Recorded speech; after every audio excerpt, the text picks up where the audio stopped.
All right, welcome to coaching. We're sitting here today with Noelle Quinn, local California and domestic and international superstar when it comes to the sport of basketball. We want to talk to her a little bit today about her experiences, some things she's gone through, some mindsets she's developed, why they've come about, and see if we can pick her brain a little bit. So, Noelle came up in California, right? You're from here. She went to Bishop Montgomery High School, won 4 state championships in a row. As a basketball player, she also played volleyball and ran track there, so a multi-sport athlete. So let's talk a little bit about your years coming up through maybe birth, as much as you can remember, through high school. Like you being a person who's taller, you're a person who's a minority, you're a person who is super athletic. I'm sure you gained a lot of attention through your young years and your high school years. So talk to us a little bit about that and how that was for you. Yeah, that's interesting you said tall, and I wasn't actually tall. I grew in high school. Okay. So coming up, I started playing basketball at around 8 years old, organized, but prior to that, my family would tell me stories that I would watch the Lakers, or I'll be at school dribbling, and like in kindergarten or preschool, one of my PE teachers was like, yeah, Noelle plays with the boys all the time. Okay. So I like to say basketball kind of is my passion from the beginning. It discovered me, Okay. type of thing. Like I was kind of destined, in my opinion, to be playing since I started so young. My parents didn't have to encourage me. It's just something I picked up. So I was smaller. I wasn't like a runt or anything, Right. but I wouldn't consider myself tall. Okay. I think I developed a passion for playing early when I played with boys, and I was the only girl. And I actually grew up playing with Trevor Ariza, and Trevor Ariza recently told me like, yeah, you used to beat us all the time, Right. and yeah, we were going back and forth talking about that. So just a lot of fellas that are young men growing up in LA that are basketball players now, we crossed paths when we were younger. Okay. So developing just a competitive mindset at an early age, I think, kind of helps to groom my mindset going into middle school and going into high school. Now, I didn't grow until sophomore year, like summer going into sophomore year, but prior to that, I was a guard, and prior to that, I also feel like I was a good player. I was on very good teams, AAU teams, but I often got overlooked.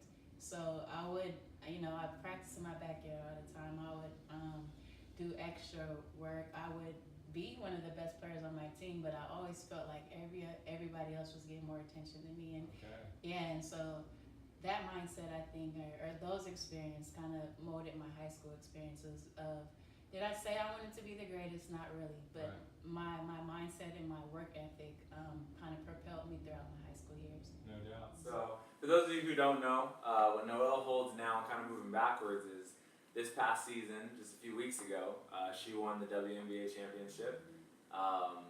So, we're going to talk to her a little bit about that, what that experience was like. She was a 3-time All Pac-10 player at UCLA, 4th overall pick in the WNBA draft.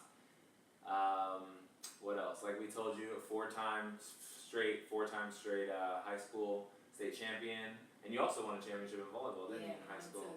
Okay, and so she's got a lot of success under her belt. That's the point. So what we do, in coaching, is we want to figure out people who have been, are going to be, or who are currently at the top of the game in their craft. We want to figure out what goes on in their brain and how they became to be the way they are. So that's cool. I didn't know that story. You coming up beating the boys and playing with the boys. So that might be something that we can learn from, right? Kind of the concept of being able to compete with people who are perceived as stronger than us, better than us, taller than us, whatever the case, and breaking through those barriers, climbing to the top of the food chain. Right.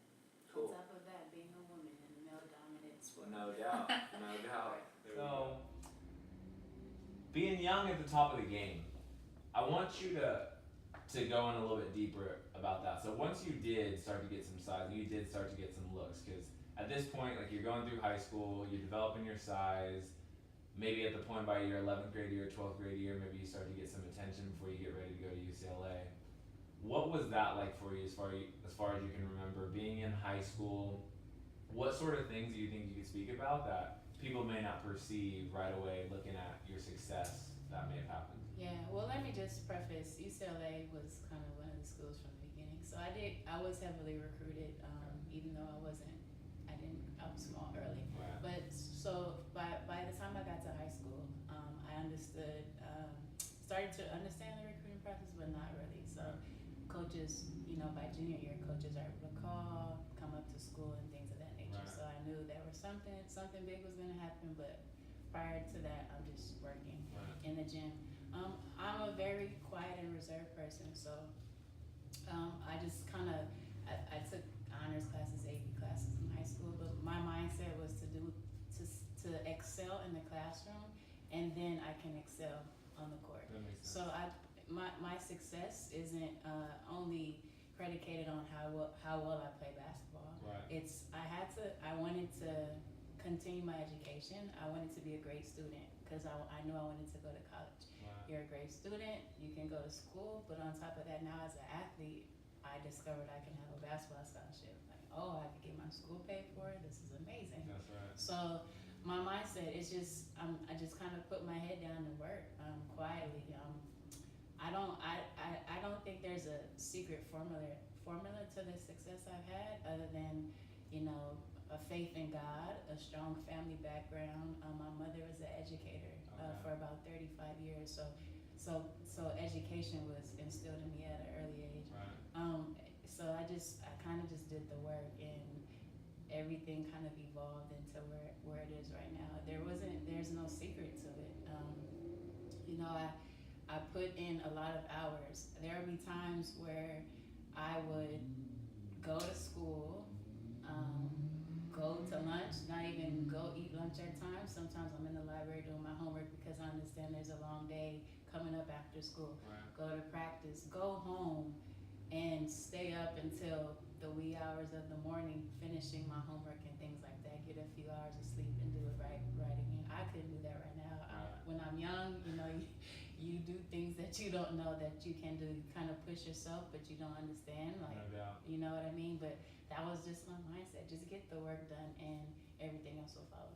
Right. So being able to make those sacrifices, it sounds like sometimes losing sleep, and we'll hear a lot, in today's day and age about healthy habits, like eating right and getting the sleep and all these sort of things. But the reality that I hear from a lot of these top-notch people we talk to is there was at least one point in time, if not the current time, where they're sacrificing sleep, they're sacrificing money, they're sacrificing time, with friends and that sort of thing to get to the top of their craft. So would you say that a lot of being successful in your craft has to do with making sacrifices and being able to choose in the moment what's most important? Yes, definitely. Sacrificing is huge. In high school specifically, since we're talking about it, I wasn't a big party, social type of person. Right. Very introverted, but I'm not weird or anything. Right. Still have friends at school, but it's sometimes I like to surround myself with like-minded people. So a lot of my friends were playing basketball. A lot of my friends were the friends that were in the classes I was taking, and then my family. Those are my closest friends. So there is that sacrificing when you want to get stuff done. So it's Friday night. Do I need to get sleep? Go home because I practice in the morning, or do I want to hang out with my friends? At an early age, I had to learn how to sacrifice. For sure, learning that balance. Mm-hmm. And there's a word she said that I want to bring back up in a little bit here, like-minded. And I want to get your opinion on how important that like-mindedness is as you mature. So right now we're talking about your young years, but in a little bit here I want to get into as you started to mature, how important surrounding yourself with like-minded people is. Okay, so I want to talk about tough times, right? So far our audience has got a little bit of a glimpse of what it was like for you coming up through your young years, what things are important through high school. I know you obviously had some success in college, or you wouldn't have been able to continue your career beyond that, but a lot of people tend to think when we go as athletes or as educators or anybody in any kind of relationship, we tend to think that it's just success all the time. And we look on Instagram today and all we see is people's best moments, and if there is a tough time, people usually spin this positive light on it, and why it's such a good lesson. But a lot of times the darkest hours can be where we find ourselves, and a lot of times the darkest hours can almost rejuvenate us in our path. And not to say that's the situation for you, but I want you to talk to us a little bit about tearing your meniscus in college, what you think led to that, if it was just a single event, if it was overwork, what it was, and then what you were able to learn from that. Yeah, I don't know what specifically could have triggered tearing my meniscus. So I tore my meniscus during my sophomore year. During a game, I just made a move. I got cut off, and then I landed weird. Went to go turn and run down the floor, and everything just kind of felt stuck. Ended up finishing that game, but then within the next few days, I got an MRI, got an opinion, and I got microfracture surgery, which is a surgery that sometimes you have success with it, and sometimes you don't. At that time that I had it, it was relatively new. I wouldn't contribute it to overwork. I think I was really, really prepared and things of that nature. I just think it was just a kind of a rare occasion in the game that happened.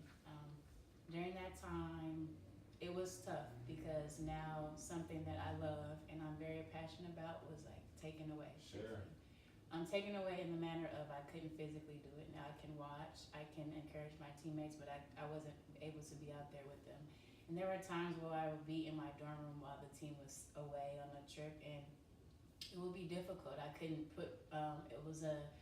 I couldn't bear weight on my knee for about 6 weeks. So I had crutches. I wasn't allowed to put my foot on the ground. Sometimes I would. But there were times when my roommates were gone and I had to like hop around and try to like fend for myself. And in those moments, when you go through adversity, you find out a lot about yourself. Sure. And your true character, shines through.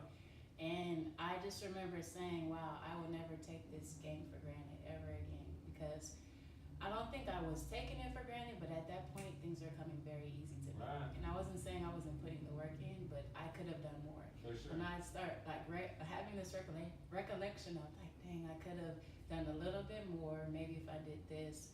And then the times, and I'm thinking like, when I am healthy on the floor again, I don't want this to happen. I don't want to feel this way again. Right. So the injury really helped me to understand that in life, not even in basketball, right? Basketball is a life lesson in itself. You learn so much about yourself, but you also learn so much about life as well. So in life, or whether it's basketball, whether it's people, relationships, whatever it may be, you cannot take anything for granted. So that lesson of being physically hurt taught me so much about myself and about how I wanted to continue to live my own life. Wow, that's strong. So you're averaging over 17 points a game when you're in college. You come in and, I mean, you had pretty good numbers even coming into your first year there. And like you said, things are happening for you pretty fluid. Like things are in rhythm. You know you're going to probably score your numbers. You know you're going to get the ball. You know you're on a good path. Everything shuts down for you. And I mean, for myself, it was in my professional years playing volleyball, different sport, but my first year overseas ended up dislocating my ankle within the first 4 matches. And I remember having this thought that, is my career over? Like, will I ever play again? You know, and so you have no idea in the moment what's going to really happen. For you, you're able to continue the game, but I'm sure if you don't have those thoughts, you have similar thoughts going into an MRI, and they find, oh, you have such and such tear. You ask yourself, what does that mean? Right. Like, that's the first thing you're asking, like, what does that mean for my future? So it's cool to hear, and I'm sure for our audience, because there's so many injuries that happen. It doesn't have to be an injury that can stop our path, right? For some people, it's a financial thing. It's a loss of a scholarship, it's a lack of a scholarship, it's an injury, it's something that happens in the family, a death, a sickness, anything that can steer us off track. I actually learned about a competitor that you go against in the WNBA, Alana Deladon, right? Like, I had no idea that she doesn't go overseas because apparently she has a sister or somebody in her family who she takes care of during the year type situation. Like, to hear stories like that, especially out of such high level people, really helps the rest of us put stuff in perspective. So once you were coming back from your injury, finishing that sophomore year and then finishing your last 2 years of college, what kind of things do you think were most important for you? And if you were being honest with yourself, what were you preparing for? Well, the doctor performed that surgery saying, you know, you have a future in basketball, so we want to do this, we want to take care of this so that you are able to continue to play and when she said that, I was like, okay, you know, I grew up watching the WNBA, so since '97, Okay. and it was there in my mind, but you know, in a goal, but I didn't really say I will play. Of course, I said I would love to play. So in college, I think the mindset was you have the ability to get to the next level and play professional, but it was more people around me telling me that you will play professional. Right. And so there's a difference, like For wanting sure. something and something actually going to happen. And so I will be honest, I don't think I prepared myself the summer going into my Last year.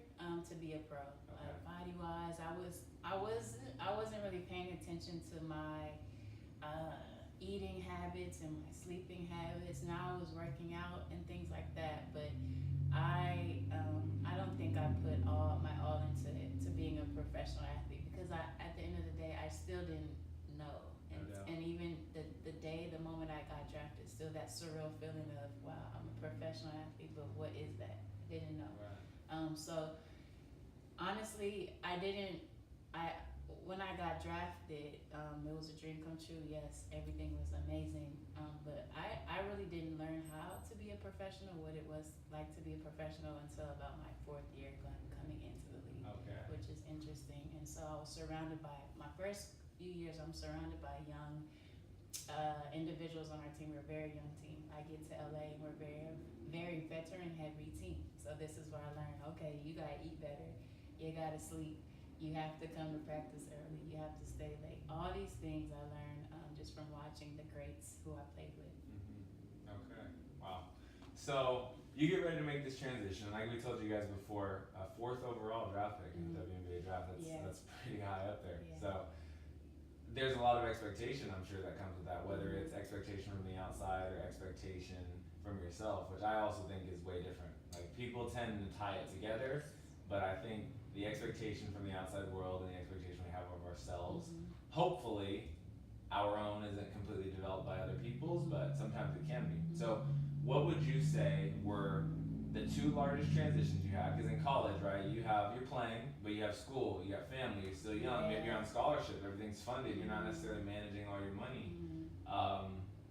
To WNBA, where you launched right in, did you have an advisor? Were there people around you, or was it a complete wake-up call? You talked a little bit about your first 2 years and having a young team and then the LA veteran team, but what would you say were number 1 and number 2 for biggest transitions? Biggest transition was definitely time management. So I have a great agent, Lindsay Kagawa. She works with Washington Media Group. She did a great job of surrounding me with financial advisors and things of that nature to help with the business side of it. Now you get to a city and you don't have classes. You're not on a time schedule. Right. Like, you're a professional. You're working now. You have a job, and it can be maybe 9 to 12 or whatever, and then you have the rest of the day. Now time management comes into play. What do I do? So I remember a time, my rookie year, in training camp, we went to go play in a tournament in Vegas. So it's a road game technically, and we get to the hotel, and one of my roommates, she just leaves, and I'm like, what do we do? Don't we have team dinner? Do we have to all wear the same sweats? This regimen of this team unit kind of goes out the window when you become a professional. Now it's solely you are your own business type of a thing. Like, you are on your own schedule, so you gotta go find something to eat. If pregame, practice, whatever is at this time, the bus leaves at this time, you have to set your alarm, wake up. You are in charge of yourself. In college, you have people who your coach and assistants are Micromanaging essentially and in charge of you, but at a professional level, you are in charge of yourself. So time management was really different. I wanted to have really a team oriented, we go everywhere together. No, you're playing in a league with wives, mothers, business people, it's just a different type of a league, grown women. The second thing, just the transition from the physical play. So you go from college, you're 18, playing with 18, so 18, 19, 20, 21-year-olds, to now you're playing against grown women who are in their prime at some ages. a variety of ages, but just a different type of level, a different type of intensity. At the professional level, everybody's just as fast, just as strong, just as quick. So what is going to separate you from everybody else? That's what I start to learn. You got to use your mind. But prior to that, training camp, my first week, I was like, what am I doing here? I don't belong here. I'm not a professional. Why am I sore every day? Why am I so slow? Like, just kind of questioning, like, is this for me? Do I belong? And so, yeah, I had this kind of brutal awakening my rookie year. And like I said, our team was super young. So I'm playing with we had 7 rookies on the team and a few second years. And the oldest, I think, was like maybe she had 5 years in the league. So it wasn't a veteran laden team. And that's the Minnesota Lynx. That was the Minnesota Lynx. So I kind of had to learn my way through and calculate my way through, navigate my way through. Okay, how do I separate myself? How do I get better? And how do I get myself in the mental space to prepare for battle against these grown women every night? Okay. Big time thing. So we got time management, and what do you categorize your second as? Just adjusting to the physicality of the game and the mental approach to the game. Okay, strong. So, and you talked a little bit in there about that transition from being a rookie and having the team sense, right, from college, because that's college sports. And when you're in college, you don't realize how big of a deal that is to you, right? Like, you have a family and a community and these people who take care of it, and you go play professionally, and all of a sudden, like you said, it's you. And you're fortunate if you even have 1 or 2 friends who kind of want to pull up and roll to whatever it is, but it's you. And that's talking in the domestic league. So there tends to be a big time misconception because most people come up when it comes to pro basketball, they watch the NBA, right? And they don't understand there's a little bit of a difference still at this point to the NBA and the WNBA, and it's a big debate going on right now. You know, all these people on Twitter talking about the finances and everything. But what would you say, because you played some years professionally overseas as well, and there's pros and cons to both, but would you say that there's an even more extreme when you go overseas to that whole concept of now it's not that same kind of family and everybody's together? So speak a little bit about that. Absolutely. So of course, WNBA, we don't make a lot of money. We make good money for our season, but a lot of us end up going overseas to kind of supplement for the rest of the year, finances for the rest of the year. Overseas is amazing. To me, I wouldn't have seen certain countries and experienced certain cultures if I wasn't playing basketball. So that was amazing. I've been fortunate to play overseas. Overseas again, though, it's like, it's tough because there's a language barrier at times. You may have a coach that speaks English, you may not. I played in Korea and I had a translator, and she was literally on the court with me all the time. She had to translate for me. Now, did she tell me everything the coach said? No. But she had to help me out in that sense. So that was kind of difficult. Being away from your family for 6 to 8 months out of the year. So I've missed birthdays, weddings, graduations. I missed a lot of things because I had to sacrifice again to be playing in order to make, a living, make some money. So yeah, the language barrier, and then some cultures. You're coming to their country, so you have to adjust to their country. Their cultures is different. With maybe food. They don't have Popeyes. Right. Well, actually, they may have it in the airport or something. But certain foods that you see, I don't eat Popeyes, but that was just an example that came to my head.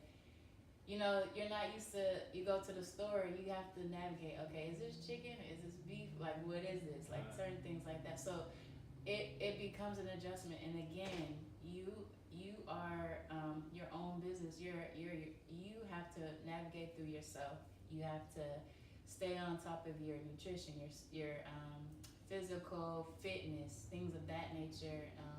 And yes, at the end of the day, you're playing a team sport, but a lot of times there's only 1 or 2 foreigner or Americans on your team, so that's an adjustment as well. So there's again, it's afforded me a great life, but at the same time, there's so many different things that you have to adjust to and figure out on your own. For sure. So you go through high school and you start over time to separate, I'm sure, a little bit in mindset and ability, right? And then you go to college and there tends to be a little bit of the same separation over time. There's people who enjoy the game. There's people who are good at the game. But when we go from high school All-American to college, league player, and going into professional, there's always this little bit of a separation that can happen, and it happens over and over and over until we try to become the best that we can be, right? So I want to go back into like-mindedness that we talked about before. What have been your experiences with your life managing scenarios over and over and over where you're essentially waiting for a group of like-minded people, right? Because you first start playing, and it's almost like everybody's like-minded. We all just want to throw the ball around and shoot it when we can, and some people start to take it more seriously than others, and there can be some frustrating moments, right, where you're like, I'm so serious, or I'm talented, and the people around me may not be one of those two things. Okay, I move on to college. These people are more serious, they're more talented. Start to separate again. Maybe you even get to the league, and it's more the same. And you're coming off an experience just a few weeks ago where I'm literally watching you on the court in your yellow jersey, and it was an interesting game because when I first heard about the WNBA, I came up hearing about Diana Taurasi and the attitude, the go-get-itness, the superstardom essentially, right? And I'm watching you two on the court together, like play against each other, and you're playing with people like Sue Bird and the league MVP this year, Breonna Stewart, and yourself and all these other people, and a young lady who's a rookie this year, right, from UCLA, right, on your team. And so there's more people who are like-minded, essentially, right?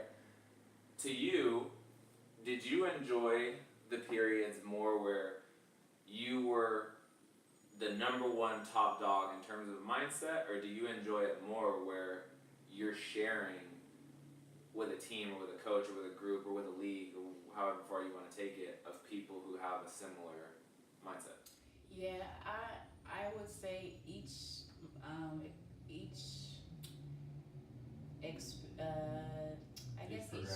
progression, it was an experience and a learning experience, and I would say I am more inclined to be around like-minded people to enjoy that better.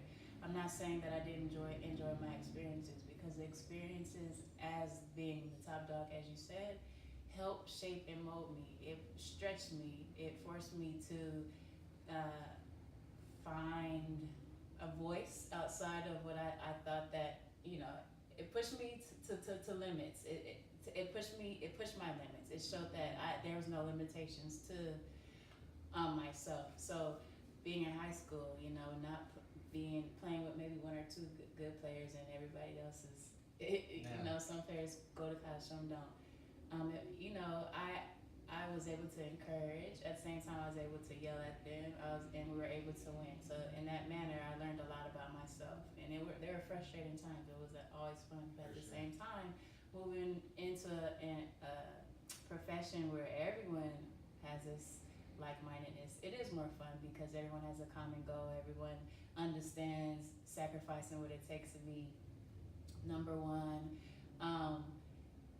And again, it shaped and molded me. So just two different experiences, but both that I appreciate. But yes, I would prefer to be around people who are go-getters, because it also pushes me to continue to be better. There's always a chance to get better. There's always a chance to understand that we're not perfect. We can learn something every day. Every day is a new experience. So, Breonna Stewart, Sue Bird, Jewel Lloyd. Those are three names who are going to be the best of the best, and a couple of them are already the best of the best. I'm so fortunate to just be in the same gym, on the same court as them, and continue to learn from them in that manner. It's just, I appreciate my experiences more, and again, it helps me grow and it pushes me to be the best me I can be. No doubt. Yeah. Special. So, while you're in the WNBA, you started, I don't know all the details, you can help us understand a little bit better, but you ended back at your alma mater of high school, Yeah. Bishop Montgomery. You do some coaching over there. So as Mhm. far as what I heard through the grapevine, we have you here in front of us, so you can clear it up for us. But was it started as a program Yeah. for the WNBA to give back, Mhm. and whether that program's still going or not going, but you found yourself still helping out there. Yeah. So So I'll kind of rewind a little bit. I played overseas for about 9-10 seasons. My last season overseas, my mom got sick, and so it scared me a lot. And I'm like, my mother is getting older. I need to be at home a lot more. So instead of going overseas that first year I started coaching, I decided in the off season I would do this internship program that the WNBA has. To encourage players to stay home and not go overseas. Finances is not quite what you can make overseas, but it's a good amount of money to get in this internship, paid internship. So what you do is you work a 40-hour work week, and you can choose whatever field that you want to choose that you think you would like to go into after basketball. And so initially what I chose was athletic directing, and I wanted to just experience that to see if that's something I'm interested in after I play basketball. So I went back up to Bishop Montgomery, and they were excited to have me, like, yes, come. And in the midst of that, I began to help with the basketball program, which now turned into coaching there as well. Okay. And to me, initially, even though I was within the WNBA internship program, and when they asked me to help out with coaching, my mindset shifted to, wow, this is amazing. I have learned so much. As in my career, I was a sponge. I played with Lisa Leslie. I played with Diana Taurasi. I played with Lauren Jackson, Sue Bird. The list goes on and on. Simone Augustus. All these names. Tina Thompson. All these names. Delisha Milton. And in this, I was a sponge. So everything that I watched them, they talked to me, I just absorbed a lot. And so now at Bishop, I'm like, wow, I have the opportunity to basically wring out my sponge, wring out myself, and share all this knowledge and information that I have with these young group of ladies who are essentially pursuing basketball. In high school, we know not all of us go on to play collegiate sports, but I have the opportunity to influence a young group of young ladies that have the potential to be great in whatever field they choose. And so now it becomes bigger than basketball. It becomes, I have an opportunity to not only teach basketball, but teach life skills and be at my high school, which is super cool. Wow. That's some special stuff. So, unless you have any questions for me, I want to close up with 3 quick hits, something we like to do. So I will say a subject or I'll ask a question, and I want you to pop out the first thing that comes to your mind, 5 seconds, Oh, gosh. 10 seconds, No pressure. whatever the case. Okay. So let me know when you're ready. All right, ready. All right. Most memorable experience. Graduating from UCLA. Best year of your career. My second year playing in Los Angeles. Can I get a B? Winning a championship. Okay. And most influential individual within the last 10 years. Golden Quinn. She's my mother. She's the most influential individual for life. Okay. Strong stuff. All right. Well, I appreciate you hanging with us today. Super special opportunity to talk with Noelle Quinn. Again, 4-time high school state champion, WNBA champion, UCLA graduate. The list goes on. That's it. All right. Thanks. Go. What we do is identify people who are currently at the top of their craft, people who have been at the top of their craft, or people who we perceive are going to be at the top of their craft. We bring them in, we interview them, and we figure out what goes on through their brains. If you want to see more interviews like this, subscribe to Chris P. Austin Coaching on YouTube or any of our social medias. We'll see you soon.